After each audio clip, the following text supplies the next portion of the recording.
The Big Orange Splot by Daniel Manus Pinkwater.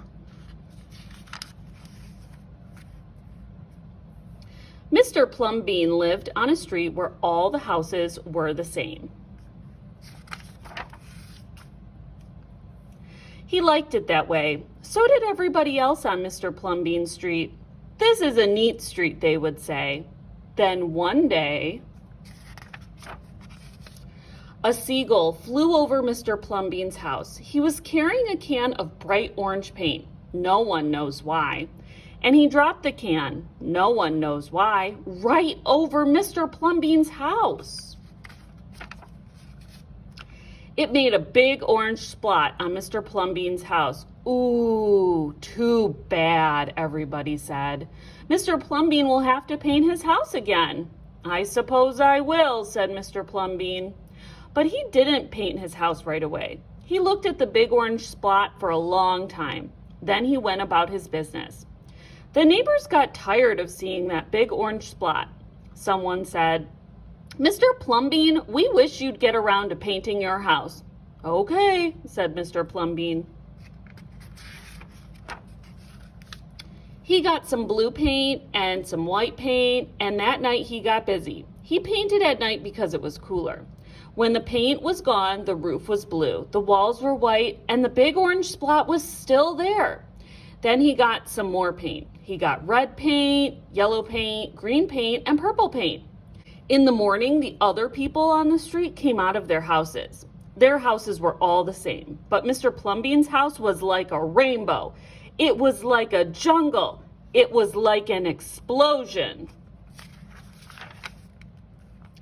There was the big orange splot, and then there were little orange splots. There were stripes. There were pictures of elephants and lions and pretty girls and steam shovels. The people said, Plumbean has popped his cork, flipped his wig, blown his stack, and dropped his stopper. They went away muttering. That day, Mr. Plumbean bought carpenter tools. That night, he built a tower on top of his roof, and he painted a clock on the tower. The next day, the people said, Plumbean has gushed his mush, lost his marbles, and slipped his hawser. They decided they would pretend not to notice. That very night, Mr. Plumbean got a truck full of green things. He planted palm trees, balboas, thorn bushes, onions, and frangipani. In the morning, he bought a hammock and an alligator. When the other people came out of their houses, they saw Mr. Plumbean swinging in a hammock between two palm trees. They saw an alligator lying in the grass. Mr. Plumbean was drinking a lemonade. Plumbean has gone too far. This used to be a neat street. Plumbean, what have you done to your house? The people shouted. My house is me, and I am it. My house is where I like to be, and it looks like all my dreams, Mr. Plumbean said. The people went away. They asked the man who lived next door to Mr. Plumbean to go and have a talk with him.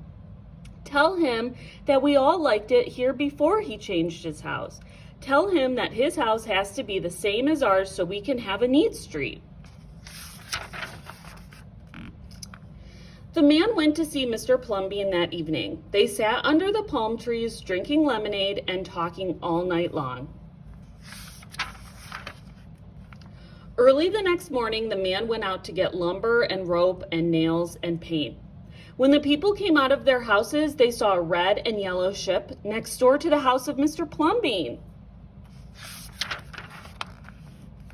What have you done to your house? They shouted at the man. My house is me, and I am it. My house is where I like to be, and it looks like all my dreams, said the man who had always loved ships. He's just like Plumbean, the people said. He's got bees in his bonnet, bats in his belfry, and knots in his noodle. Then one by one, they went to see Mr. Plumbean late at night. They would sit under the palm trees and drink lemonade and talk about their dreams.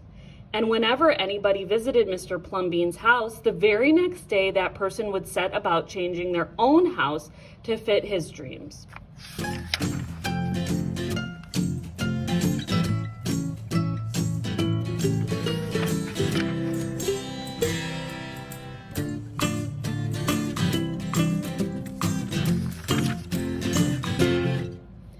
Whenever a stranger came to the street of Mr. Plumbean and his neighbors, the stranger would say, "This is not a neat street."